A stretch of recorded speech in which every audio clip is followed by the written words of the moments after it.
Thank you. Thank you.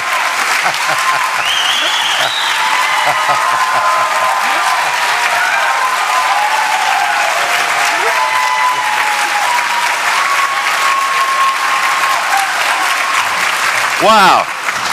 Wow, well, thank you very much indeed, and thank you to David and the Freedom Centre, and thank you for that wonderful, warm introduction. You know, often there are decades in which very little happens, and occasionally there's a year in which decades happen. And I think when our grandchildren and great-grandchildren look back at the history of this period of time, 2016 will be the year of political revolution, the year that changed everything.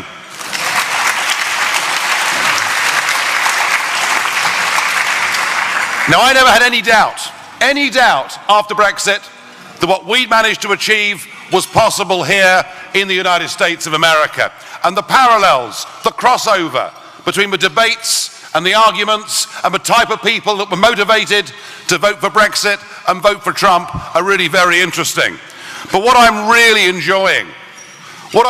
enjoying even more than the independence of my own nation, even more than President-elect Trump, no, what I'm really enjoying are the faces of the media on CNN.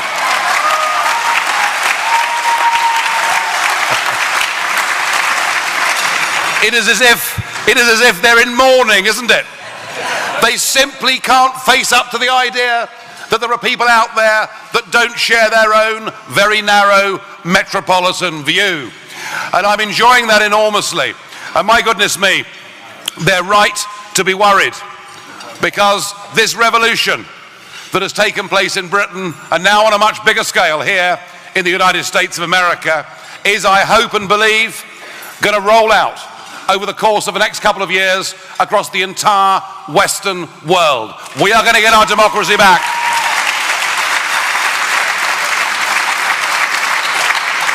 Now, I got involved in this. I was actually in business. I had a proper job before politics. How about that? It seems pretty amazing, doesn't it? You know, certainly Westminster is full of a group of college kids who go straight into the Houses of Parliament in their early 20s, who've never had a job in their lives, who don't really believe in very much, and who are professional career politicians. What they worry about is getting re-elected.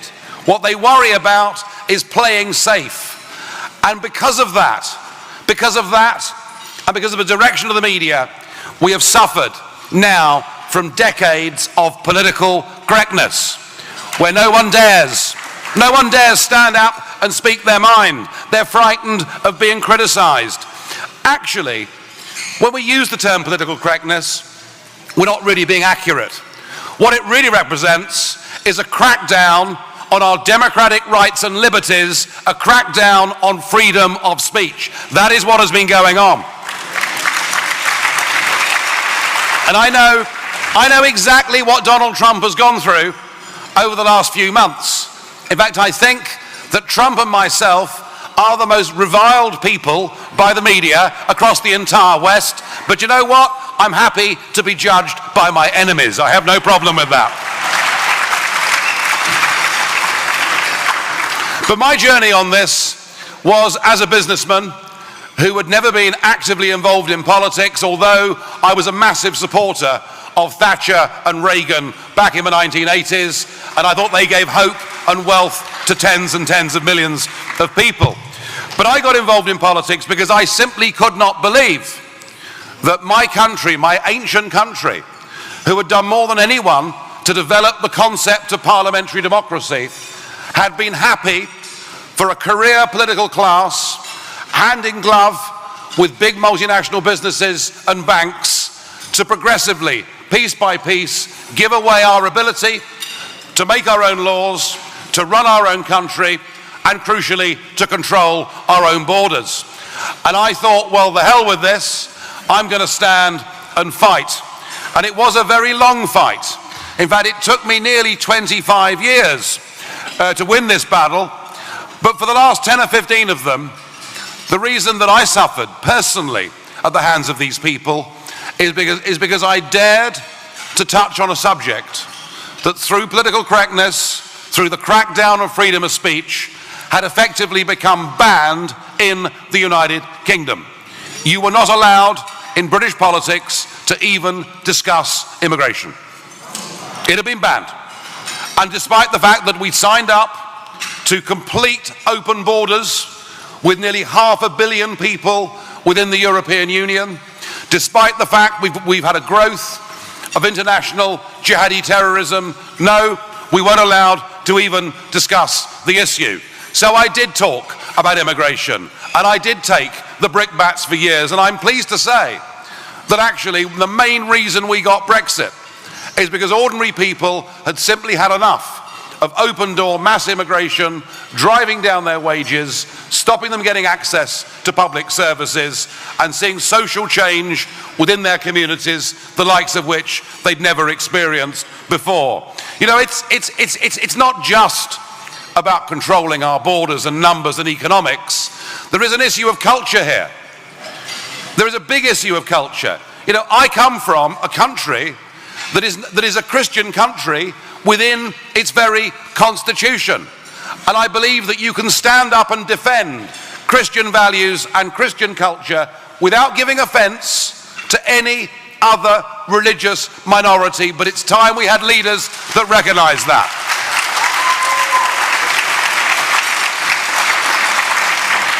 And I think in the same way, in this campaign here in America, Trump dared to talk about issues that everybody else had brushed under the carpet, that everybody else found too difficult.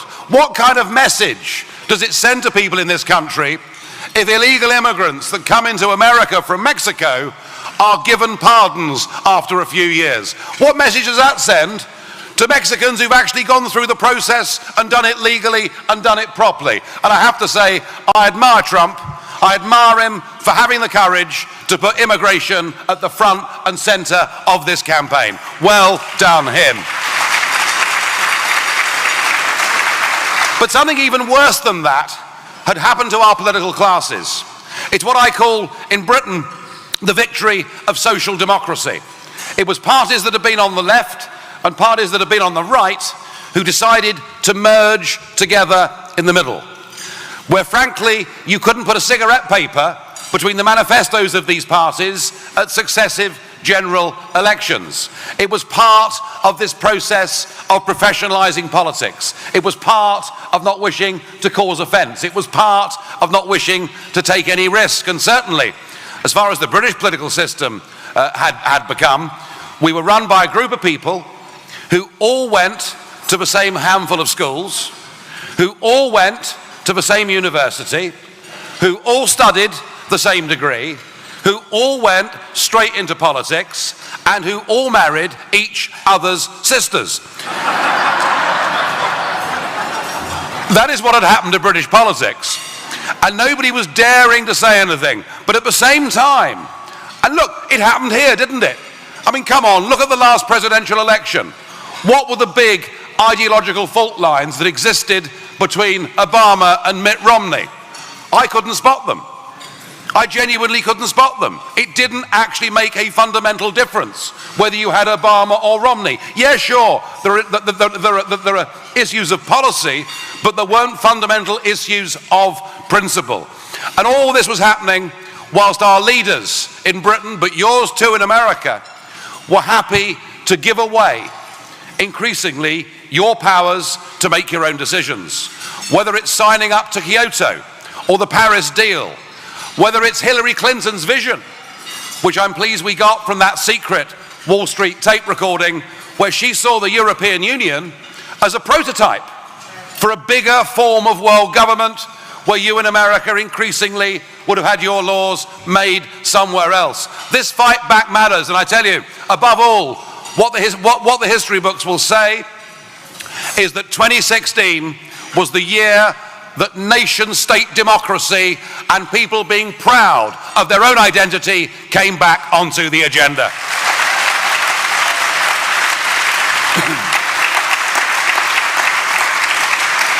I mean, I was sneered at, condescended to for daring to say that I was proud to be British, for daring to say that I believed in our nation. It was as if I'd said something dreadful. Well, just to prove the point,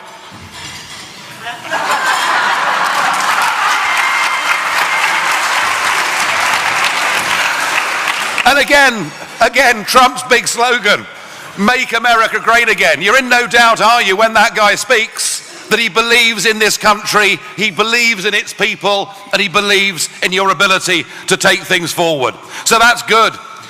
And I also think what we've done similarly together is we have rejected this desperate creep of corporatism, the business by which the big businesses now effectively own the political class. They and the lobbyists basically set the rule book and set the agenda for how industries are run. And whilst it may be burdensome to big businesses to put up with laws, it suits them because it puts out of business, or it prevents entry into the market of small and medium-sized businesses. And I think one of the debates that we need to have, and it probably will start in America. Isn't it funny? Normally, America catches a cold and London sneezes. You are normally 20 years ahead of us in terms of most social and technological trends. I'm pleased to say that with Brexit, this time we showed you the right way to go.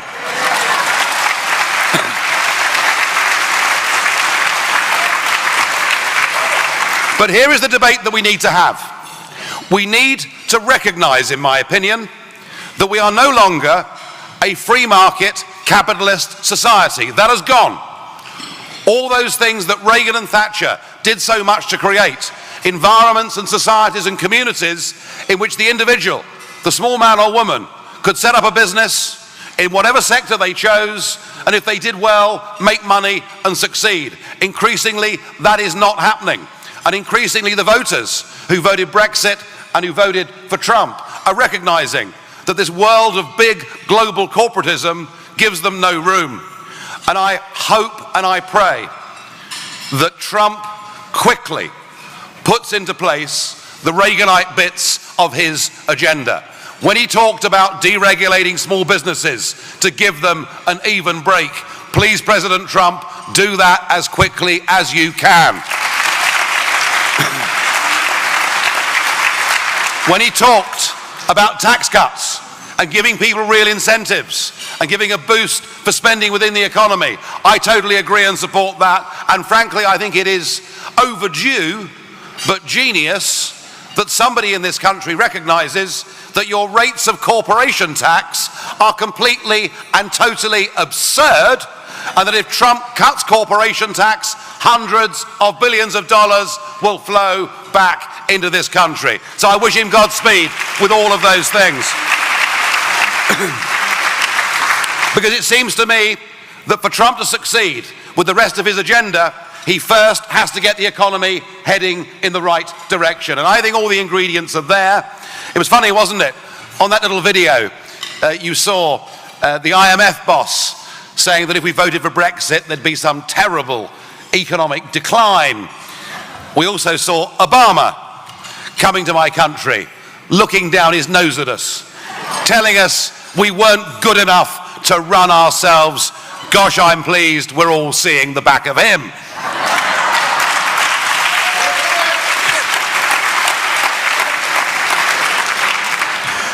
And what of the future? Well, today is the 11th of November. Today is the 98th anniversary of the signing of the armistice that ended the First World War. And I think it is worth reflecting. I really do believe it is worth reflecting. In fact, one of the things that got me into politics was the massive sacrifices that the generations that went before us had to make to overcome tyranny and to give us liberty in democracy. And I was damned if I was going to see all of that sacrifice thrown away by career politicians. I really was.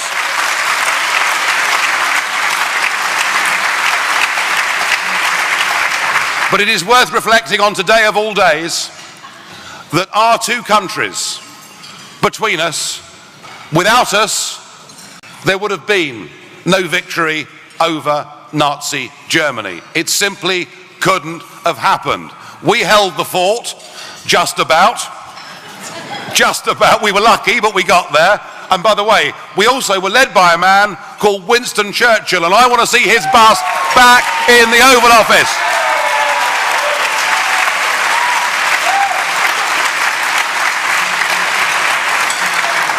My critics in the British media always say, well, the trouble with Nigel Farage is he's always photographed with a pint of beer.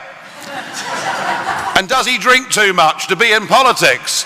To which I always say, compared to Winston Churchill, I'm a mere beginner.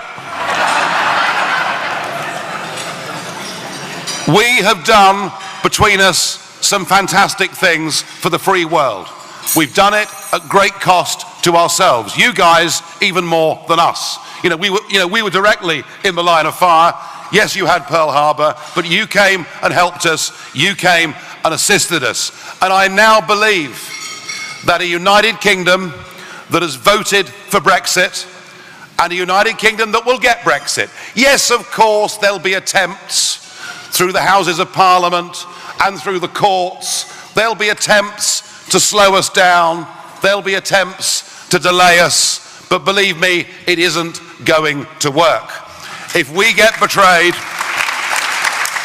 if we were to get betrayed on our Brexit vote, you would then see a political revolution in Britain that we hadn't seen since the English Civil War. So believe me, it is going to happen. But I think it's important in this modern world for both of us that we use the opportunity of an independent United Kingdom and a Trump presidency to start talking about some of these issues again. I genuinely do. In terms of trade, I completely understand why Trump has reservations about China. I understand why he has reservations about countries undercutting, about countries dumping steel, or whatever else it may be. But I do genuinely think that we don't need to go for a big corporatist dream. We don't need to go for resolution courts that go above our own parliaments and courts. I just simply believe that if you look at the business relationship between your country and my country, we are both massive investors in each other's country. We share a language, we share a similar legal system, we share many similar economic interests, and I think if there's one country that President Trump might do a trade deal with, unlike Obama sneering at us and telling us we'd be at the back of the line, I think Trump wants us to be at the front of the line. And what a great message that would be.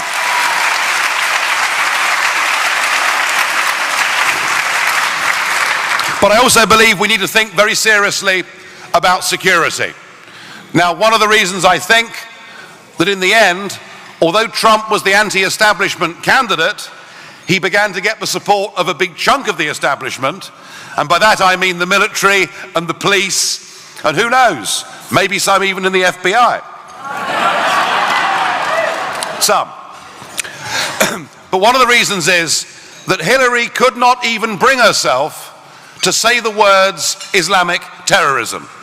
Couldn't even bring herself to say it. She was in complete denial. And I think we've all got to be honest and face up to the fact that the great challenge that the world faces, the great challenge our kids face, is this new evil that exists on this earth, and we're going to have to be resolute and work together as friends and partners to deal with this problem. That, I think, is very important. Very important indeed. And then I think we need to talk and debate and think about the future of NATO. Now, NATO has served an enormously valuable role. But the difficulty with NATO is once the Berlin Wall fell, the clear enemy that had existed for all those decades suddenly wasn't there. And at no point since 1990 have members of NATO sat down and genuinely debated what the role of NATO is in a post-Soviet Union world. I think we need to have a defensive alliance, but I think we need to redefine it. And I'm going to say, I think President-elect Trump is right when he says that America should not be expected to go on paying all the bills. I genuinely do. And I think the conduit between President Trump when he's there and the rest of NATO members is the United Kingdom. We are the people with a foot in both camps. We are the people I hope and believe can bring us together. Let's not throw NATO out, because it has been valuable to us since the late 1940s. But let's be grown up and let's redefine what it's there for and what it actually means. And that matters. And I, for myself, have to say what an absolute honor it was to be invited by Trump's team to come to America and to appear on that stage with him in Mississippi. I've tried to make British politics and European Parliament politics a little more spicy than perhaps people were used to. But I regularly get fined for behaving badly, and it's okay, it's all cheap advertising, you know.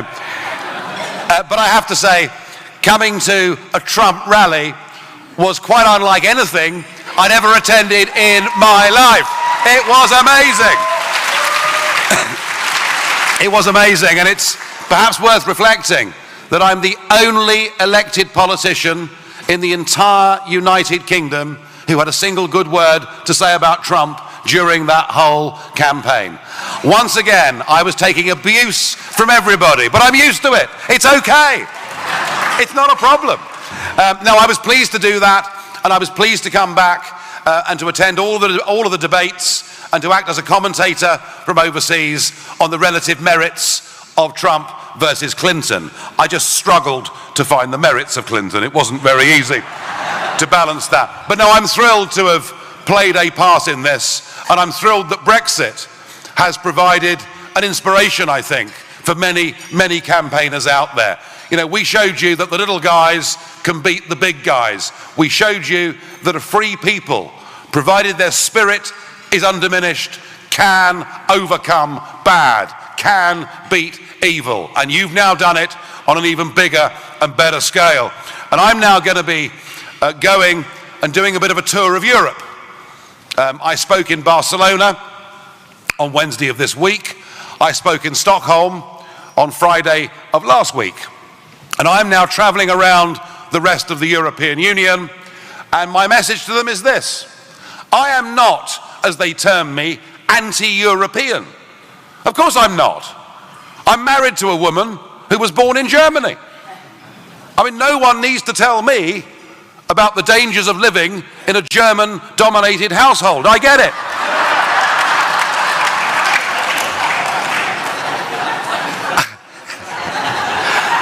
I know it's a cheap shot, but I like it.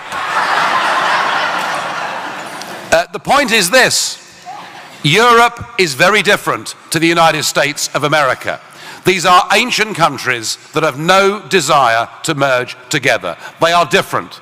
There are different religions in the north and in the south. There are different cultures of work, different patterns, different means of trade. And I actually want to champion a Europe of democratic, independent nation states that work together, trade together, and act as good next-door neighbors with each other. But you can never get to that, all the while you've got this monolithic European structure that intends to steal powers from all those individual countries. So I will be going around the whole of Europe, taking this message that actually you can beat this system. All you have to do is have the courage to stand up against what you're being told. And, you know, if I'm told that I've wrecked Britain's relationship with the European Union, well, I did my best to get Britain out of the European Union. I now want to get Europe out of the European Union. Thank you very much. Thank you. Thank you. Thank you. Thank you.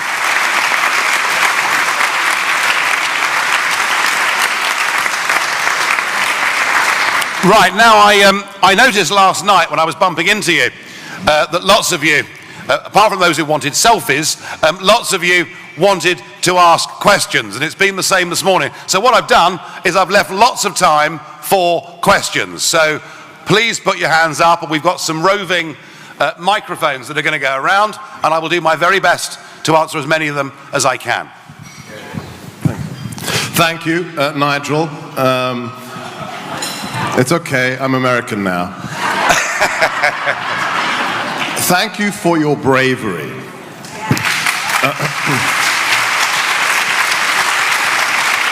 You mentioned Churchill, and Churchill spent years in the wilderness, and we're very grateful for what you've done to come out of the wilderness and win the fight.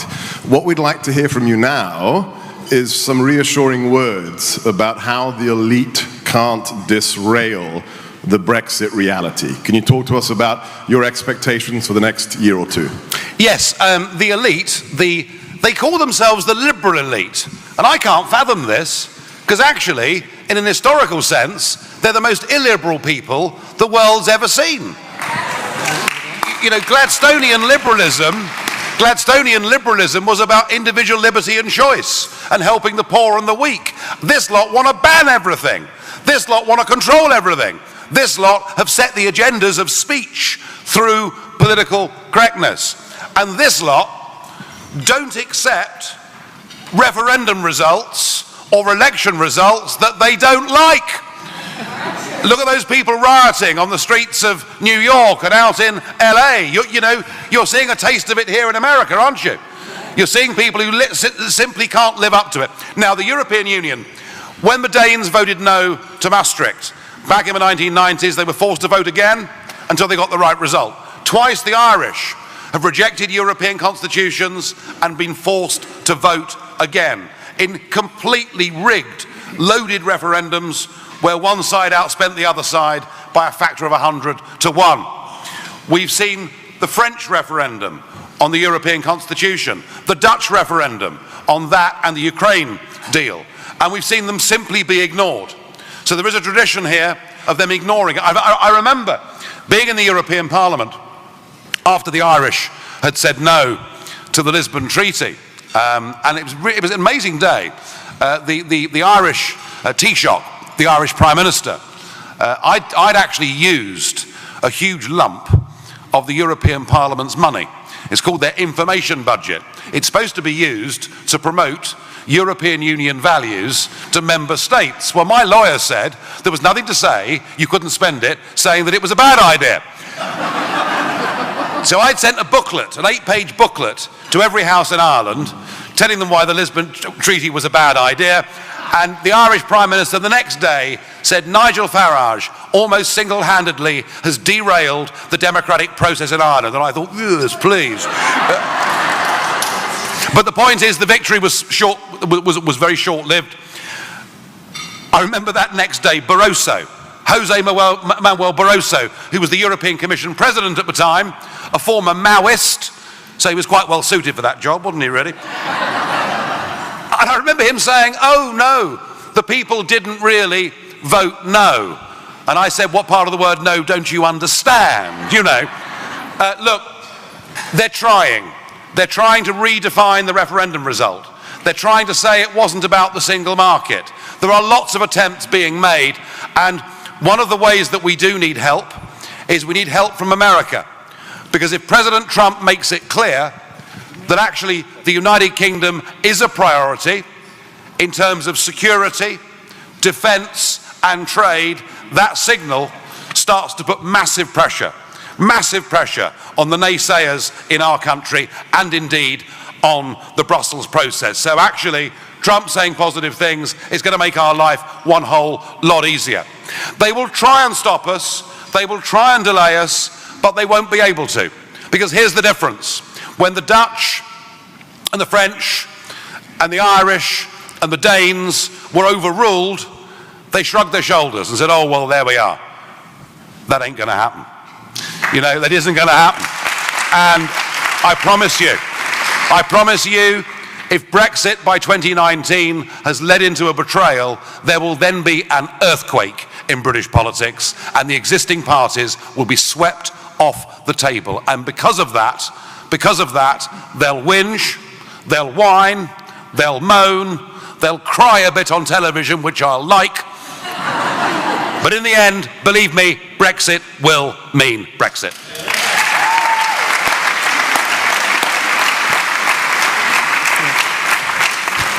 Thank you for your courage. I too am an American by choice. I guess it's all the immigrants today who are going to speak. But back in the 60s when I was a young guy, I lived in the former English city of London. And during that time, you had a politician, Enoch Powell, who gave the famous River of Blood speech. Could you talk about what that speech meant to immigration? Yes, I can.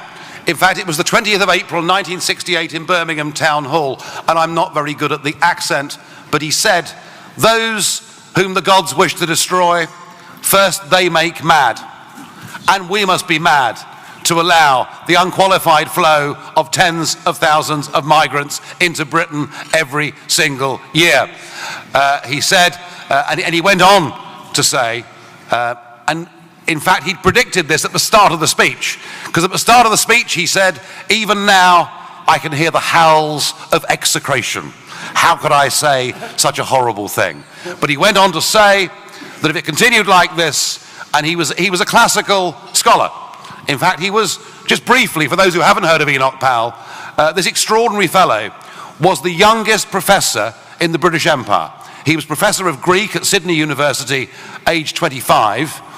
It was then 1939, so he came back to England and joined the Royal Warwickshire Regiment, and by 1944, he was the youngest brigadier in the British Army. I mean, the bloke was extraordinary in every way. But he said, "I feel like the Roman, standing on the banks of the Tiber, foaming with much blood." And of course, it became known as the Rivers of Blood speech. The problem with that speech was this, that you need to be in politics, if you're there not just for a career, but you're there to change things, to move things on, you need to be ahead of public opinion, to try and be a magnet, and to bring public opinion and bits of the media and change with you. I've done that throughout the last 20 years. I've tried to keep putting the flag, further and further out in the ground, but there's a problem if you go too far ahead and you go to a place that people simply aren't ready to even conceive. And it led to the destruction of the career of, without doubt, the most talented post-war politician in Britain. But it did something else. It also allowed that liberal media elite to make immigration a banned subject. And from 1968 until me in 2003-4, nobody with a sensible voice or view in British politics dared to touch the subject. So the irony was that Powell was right in many ways, not in every way, but right in many ways. The irony was he stopped it being a debate. That's my analysis. One last quick point on Powell. He was the first Eurosceptic. He was the first person who saw the European Union not as a common market, but as a political project. And in the general election of February 1974, he said he would not stand as a candidate in the election. And nobody could quite believe that a man who was not very far away perhaps from becoming a prime minister at one point wouldn't stand in the election. And he, 2 days before the general election, booked the City Hall in Birmingham, his home city, and gave a speech at which he said he urged British voters to vote for the Labour Party. Now, my parents just simply couldn't believe this. How could the buttoned-up Conservative brigadier, the darling of the right of British politics, advocate voting for a socialist party? But the reason was that the socialists said we could have a referendum on our common market membership. So a very highly principled man. And there was an amazing moment in that speech when somebody at the back of the room shouted at Powell, "Judas!" And he stared at the man and he pointed. He said, "No, Judas was paid. I'm making a sacrifice." How about that? All right, we have time for one more question, and then after this question, we're going to move back into the breakout room. But last question here. I'm sure that President Trump would be honored to have the bust of Winston Churchill back in the White House. Do you think you can make arrangements to have that done? Yeah, and I tell you what, I'll do my very best, and I'm going to go one better than that in some ways. I was at the convention in Cleveland, which I went to. I became friendly with the Mississippi delegation, and I went down and stayed with the governor, Phil Bryant, in Mississippi, and he has got so many books and memorabilia about Churchill, who I think we all admire, don't we? All of us in the Western world who believe in freedom and liberty admire this amazing man who, of course, had an American mother, so the link is incredibly strong. And anyway, Governor Bryant is coming to England next April to the Farnborough Air Show, a big international air show, and I've already agreed that I will take Governor Bryant to Chartwell, Churchill's home, and give him a personal guided tour. And if anybody else wants to come and see Chartwell, I'm your man to show you around. So there you are. And can I just say thank you very much for this invitation, this opportunity to speak to you today, to meet many of you. And remember what I said at the beginning, that in years to come, people will look back in 2016 as the year that changed everything. And now we have to be strong, we have to be full of resolve, we have to make sure we don't give any daylight in that door to let those bad people who gave away our democracy and risked our liberty and freedom a chance to come back. We're in charge now, let's stay there.